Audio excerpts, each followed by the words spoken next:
It's a happy day, it's a happy night.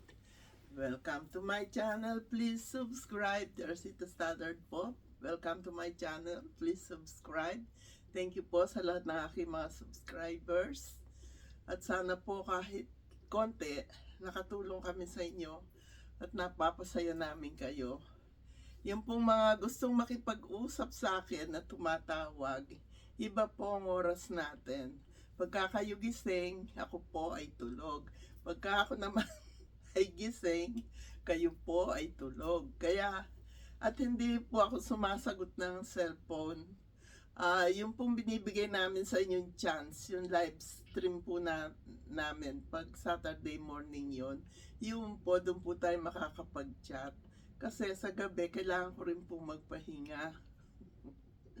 Alam nyo naman, ako isa ng thunders.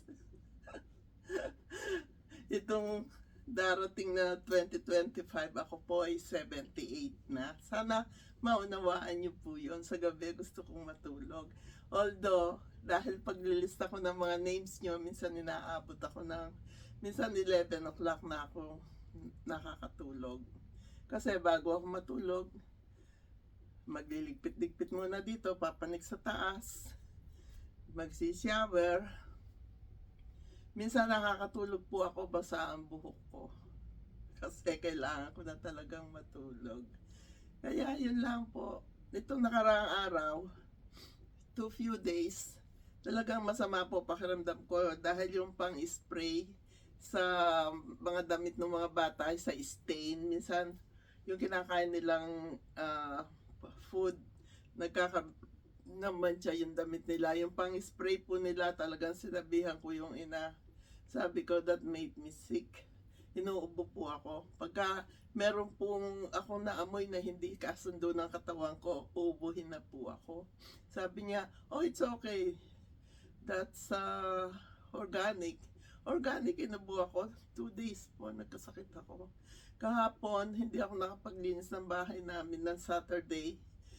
Nagliligpit-ligpit po, pero pagka nandyan po ako sa recliner ko, humihiga. Hindi po kaya ng katawan ko. Pero Sunday, pagkatapos namin nagwas ni Ron, siya naglakad. Ako naman umakyat sa taas. Nagligpit-ligpit din doon. Siyempre yung the whole week na yung magbibihis ako, yung pinagbihisan ko, yung nilalagay ko naman po sa isang lugar. Pero siyempre gusto ko po maayos ang lahat. Organized. Kahit na po marami akong gamit, marami akong everything is in order po. Ganun po akong tao. Hindi ko po natitiis na hindi magligpit. Kaya nung pagkapasok niya, umakyat sa taas, siguro gusto niya magpahinga. Nagpapalit ako ng bed sheets. Sabi sa akin, I will help you. Sabi ko naman, okay. Pagdating sa gilid na may elastic po yung ilalagay namin, siya na pinahihila ko. Ayokong mabubos yung energy ko. At dito po sa amin, kung mapapansin nyo, nagtanggal na rin po ako ng mga dekorasyon. Kung mapapansin nyo po, wala na yung ating mga Christmas decoration, pero lang po dito sa ating mga ilaw. Yan, pipirmi ko na po yan pagkagabi. Yan na lang sisindihan namin the whole year. Yung mga parol sa labas, tinanggal ko na rin po. Wala na rin po yung ating Christmas tree dyan. Kung itatanong nyo bakit hindi ko na ibalik yung aquarium, pina-adapt ko na po sila. Kasi malaking trabaho din po. January, magiging busy po ako sa work. Dahil nga, 3 na yung magiging baby nila.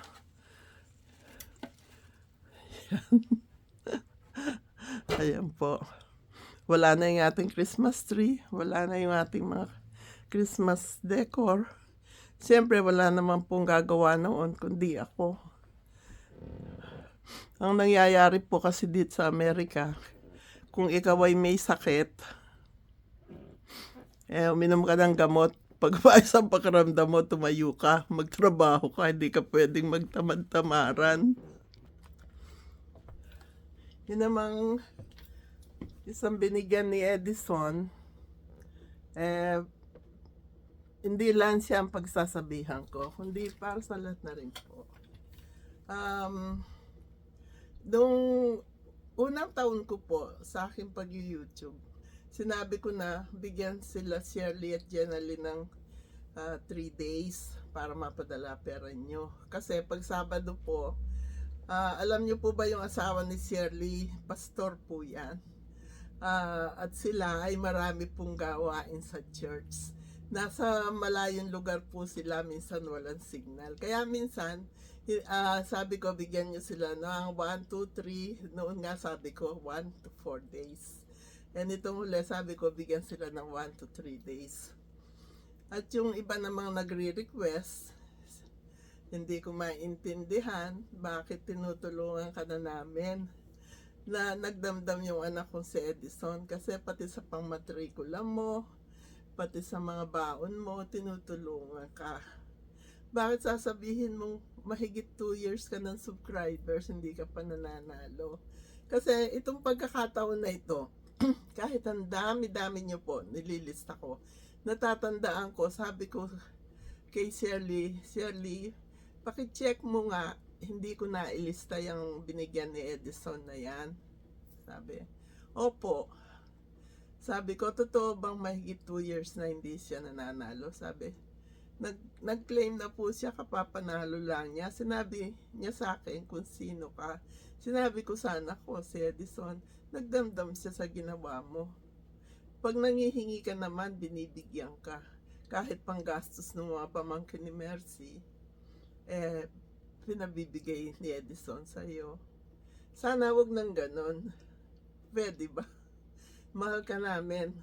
Pag may hinihingi ka, pambaon, pangmatrikula, kinapos yung ganon, kinapos yung sa project, pinadadalhan ka, hindi ba? Totoo yun, di ba? Pinadadalang ka. Nagdamdam siya.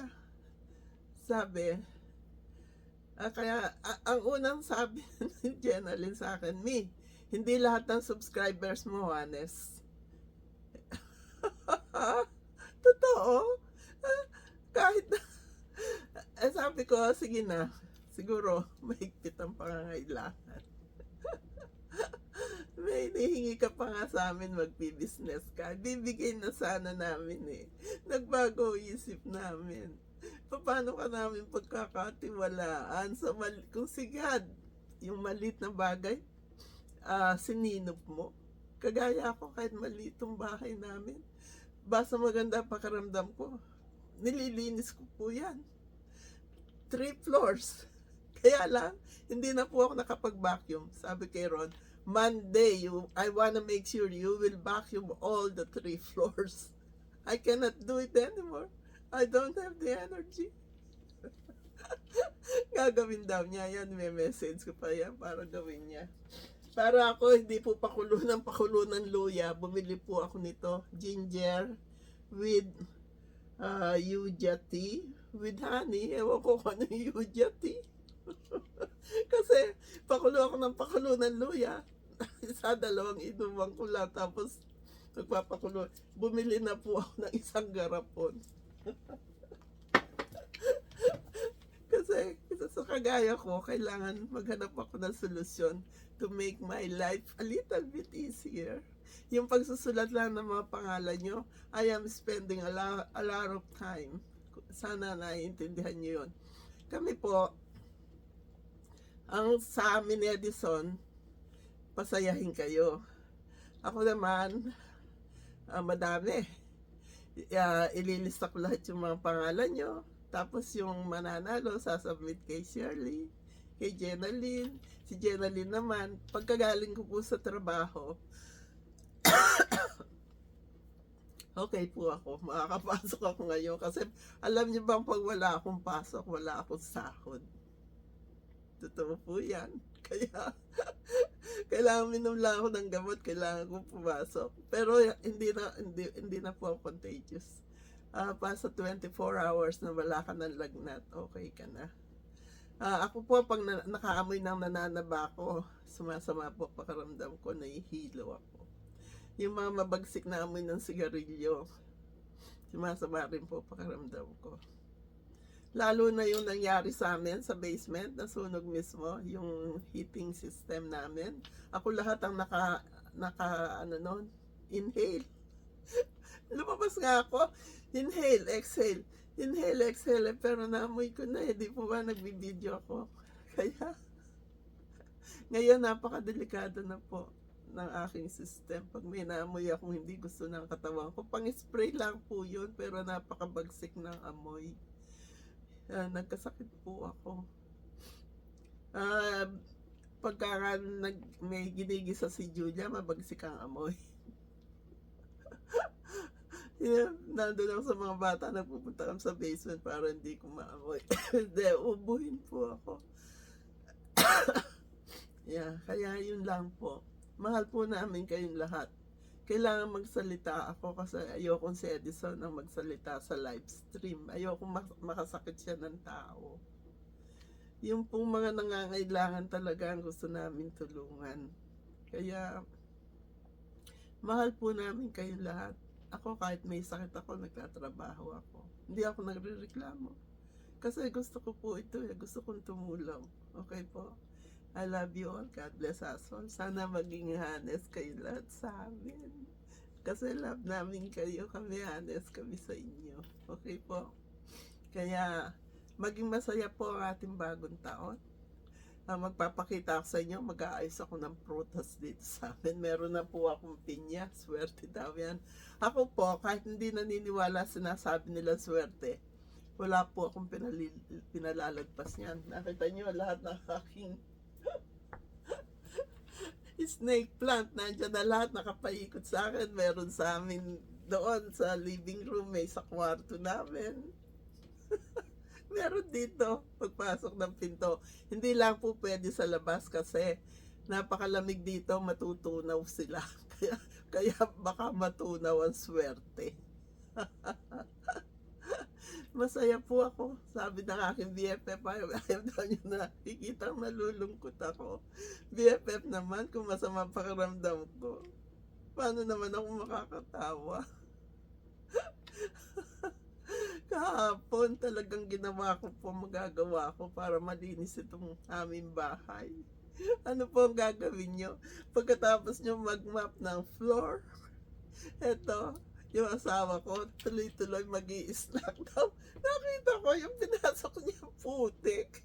Sabi ko, honey, what are you doing? What will you do if your wife try hard to keep our house clean? Even if I didn't feel good, and then here you are. You are tracking mud on the floor that I just mopped. Oh, I'm sorry. You need to wear sleepers inside the house.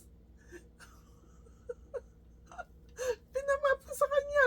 Yung mga putik na inano niya, kailangan. Sabi ko, kahit isang butil, wala riyang matitira. Pinamap ko po talaga sa kanya. Pag may sakit ka, tapos napipilit kang kumilos, paglinis, pinakintab lahat ng appliances. Tapos eto siya, darating galing sa labas, di man lang nagpunas. Mula sa labas, meron na po kaming doormat. Pagpasok sa loob, meron pa rin. Bago pumasok dito sa kitchen, meron pa rin. Nandun pa rin yung putik niya sa sapatos niya. Hindi po siya nagpunas. Kahit sabihin niya nagpunas siya, hindi totoo yun. Sabi, you are a liar.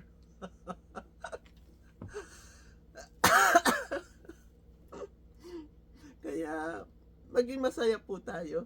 Hindi po ako galit sa kanya. Nag-apologize siya. Happy day, happy night, happy life. Happy, peaceful, healthy, and blessed world to all. Sana po, hindi kayo magdamdam sa akin sa sinabi ko. Gusto ko lang po malaman nyo dahil honest po kami sa inyo. Ayaw po namin ng ganun. 2 years ka na hindi nanalo, kapapanalo mo pa lang. Ikaw pala yun. Kaya sabi ko, siya hindi ko nilista yan. Yung sa ibang pangalan mo, nilista kita. Pero yung ginamit mong pangalan na yon, hindi kita nilista. Kaya pinag-check kita. kahit na po ganito na ang edad ko, matalas pa rin po pag-iisip ko. Kahit ang dami nyo nagpalista sa akin, natatandaan ko kayong lahat. Kaya, happy day, happy night, happy life, happy, peaceful, healthy, and blessed world to all. I love you all. God bless us all. Wish me luck. I need the energy.